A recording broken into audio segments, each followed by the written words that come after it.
पश्चिम बंगालमध्ये सुवेंदूस भाजपच्या सत्तेचे अधिकारी कोलकाताच्या ब्रिगेड परेड ग्राउंडवर थोड्याच वेळात शपथविधी सोहळा। पंतप्रधान नरेंद्र मोदी, अमित शहा यांच्यासह दिग्गज नेते उपस्थित राहणार।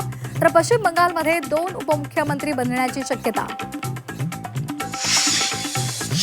दलपती विजय यांच्या शपथविधीला ब्रेक।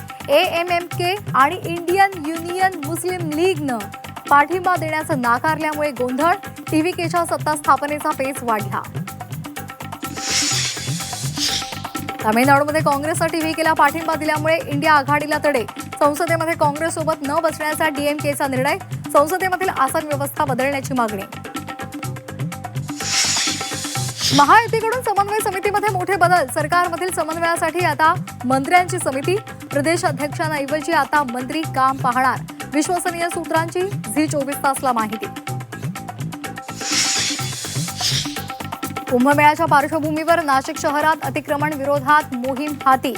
द्वारका परिसरासह शहरातील विविध भागांमध्ये पोलीस बंदोबस्तात। अतिक्रमणावर बुलडोझर कारवाई। पुणे, नाशिक आणि धुळ्यामध्ये CNG महागला। CNG प्रति किलो 1.5 रुपयांनी महाग। मध्यरात्रीपासून नवे दर लागू। रिक्षाचं भाडंही वाढण्याची शक्यता।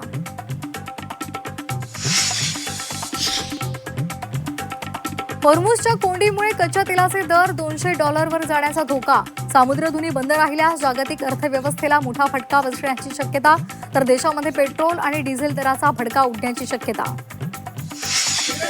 डोंबिवलीच्या मानपाडा परिसरामध्ये बाप-लेकीच्या नात्याला काळीमा फासणारी घटना। वडिलांकडूनच 2 मुलींवर लैंगिक अत्याचार। पोलिसांकडून नराधम बापाला अटक।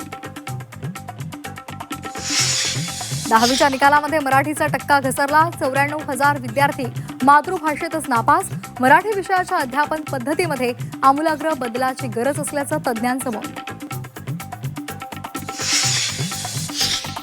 अष्टविनायकांपैकी मोरगाव, थेऊर आणि सिद्धटेक मंदिर महिनाभर बंद।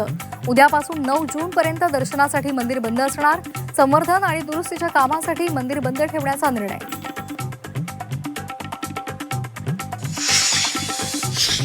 लेफ्टनंट जनरल राजा सुब्रमण्य होणार देशाचे नवे CDS।